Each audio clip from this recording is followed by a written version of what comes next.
네, 안녕하세요. 네, 이번에 제가 손맵 관련해서 튜토리얼을 올려보려고 하는데요.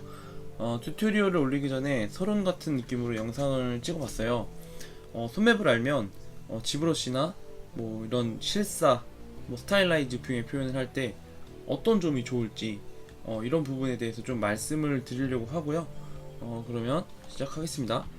네, 지금 보시는 거는 제가 아트스테이션에서 이 느낌이 좀 좋아 보이더라고요. 물론 이거는 노말 맵이 들어가 있고 지브러시로 작업을 한 것이겠지만 이거는 노말 맵이 없이 오로지 포토샵에서 작업을 진행을 했습니다. 물론 당연히 노말 맵이 들어가야 훨씬 퀄리티도 예쁘겠지만 이렇게 직접 그리는 방법에 대해서 좀 공부를 하시고 그랬을 때 어떤 이점이 있는지에 대해서 한번 알아가는 시간을 가져보겠습니다. 네, 모델링을 보시면 간단하게 그냥 모델링 진행을 해봤고요. 그리고 이제 포토샵을 보시면 이런 식으로 맵 한 장에 뭐 양감을 넣은 것을 볼 수가 있어요. 그래서 이 손맵 같은 경우는 이 텍스처 안에다가 뭐 양감이라든지 모든 표현을 하나의 텍스처로 넣어줘야 되기 때문에 이제 여기서 얻어갈 수 있는 정보가 굉장히 많습니다. 그래서 이 정보들을 하나씩 뜯어가면서 내가 나중에 이거를 뭐 서브스턴스 페인터라든지 뭐 지브러시 작업을 할 때 뭐 그럴 때도 이제 써먹을 수가 있을 거고요. 이런 작업들을 많이 훈련을 했을 때 표현력이 좀 더 좋아지는 것도 많이 느낄 수가 있을 겁니다. 그래서 손맵 같은 경우는 개인적으로는 조금씩은 공부를 하시는 거를 저는 추천을 드리고 있어요. 네, 그 이유는 예를 들어서 지브러시를 제가 설명을 좀 해보자면 예를 들어서 여기다가 크랙을 하나 넣는다고 했을 때 오브 크랙으로 이렇게 한번 그어보겠습니다. 이게 딱 그었죠. 그으면 자동으로 이렇게 양감이 생성되는 것을 볼 수 있어요. 그래서 저희 나중에 여기다가 뭐 핀치 브러쉬라든지 이런 식으로 해서 끝쪽을 이렇게 뾰족하게 해주면 이제 이런 긁힌 느낌을 좀 줄 수가 있는데 이런 표현이 왜 되는지에 대해서 내가 이해를 하면 좋겠죠. 단순히 내가 이거를 그었을 때 형태가 이렇게 되니까 이렇게 생기나 보다가 아니라 왜 이런 현상이 왜 위에는 어둡고 밑에는 왜 밝아지는지에 대해서 알면 좋겠죠. 그러면 나중에 지브러시로 스컬프팅을 할 때 단순히 형태만 보는 것이 아니라 양감적으로 이해가 돼요. 그러면 저는 개인적으로 어떤 걸 느꼈냐면 명암에 대해서 그리고 이건 손맵 할 때도 마찬가지고 지브러시 할 때도 똑같은데요. 좀 명도에 대한 좀 이해가 좀 더 된다고 해야 되나? 약간 그런 느낌을 많이 받았어요. 네, 그래서 방금 지브러시에서 했던 표현은 포토샵에서 간단하게 한번 해보자면 여기다가 이렇게 밑색을 깔아줘야 되겠죠? 깔아주고 여기에 이제 크랙을 그려보겠습니다. 크랙을 그릴 때 이렇게 한번 긋고요. 모양을 잘 만들어 주세요. 모양을 잘 만들어 주시고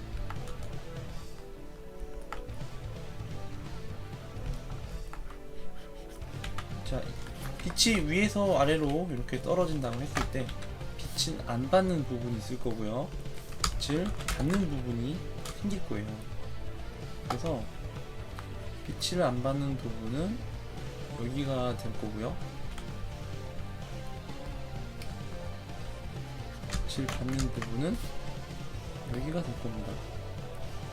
그래서 이것도 나중에 왜 이렇게 되는지에 대해서 설명할 기회가 생기면 말씀을 드리려고 하니까 자, 그래서 이렇게 여기 이제 빛이 이런 식으로 맺히게 되고 여기에 이제 커베처 같은 맵이 이런 식으로 하이라이트 같은 게 좀 생기겠죠.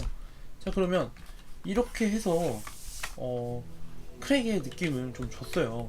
지브러시 같은 거에서는 단순히 이렇게 그렸는데 여기서 이런 식으로 내가 표현을 할 줄 알면 좋은 점이 뭐냐, 그거는 첫 번째로 지브러시에서는 한번 이렇게 그었을 때 그냥 형태로만 이해가 된다면 이렇게 손맵으로 한번 그릴 줄 알게 되면 이거를 여기가 왜 어두워지고 여기가 왜 빛을 받지? 라는 이해가 생겨요. 그러면 양감에 대한 이해가 됩니다. 양감에 대한 이해.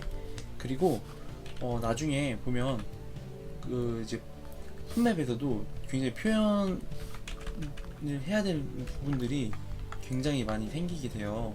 그래서 이런 재질감들을 이제 찍어가면서 왜 저기에 저런 표현들이 생기게 되지? 라는 것들도 이제 조금 이해하게 돼요. 그래서 나중에 뭐 새로운 툴을 뭐 배운다든지 아니면 뭐 서브스턴스 페인터 같은 걸 예를 들어보자면, 저는 예전에 서페를 공부를 할 때 손맵 표현 방법을 많이 대입을 했었던 것 같아요. 지금도 그렇게 하고 있고요.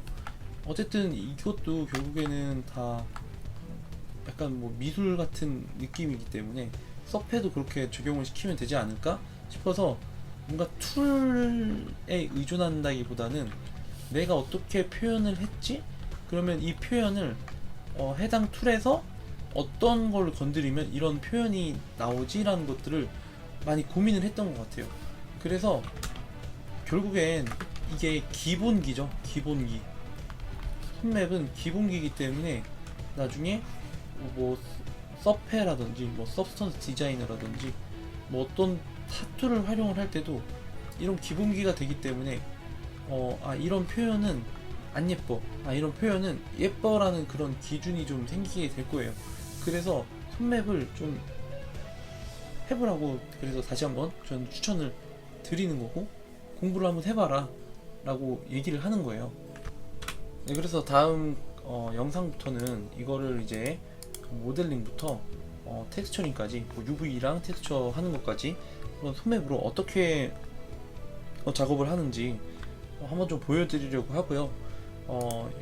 물론 당연히 이제 노말이 안 들어가 있고 이제 그런 것 때문에 조금 퀄리티가 조금 떨어져 보일 수는 있으나, 그래도 이제 손맵을 한번 경험을 해보면 굉장히 좀 더 풍부한 표현을 할 수 있다, 약간 이런 데 좀 초점을 좀 두시면 좋을 것 같습니다.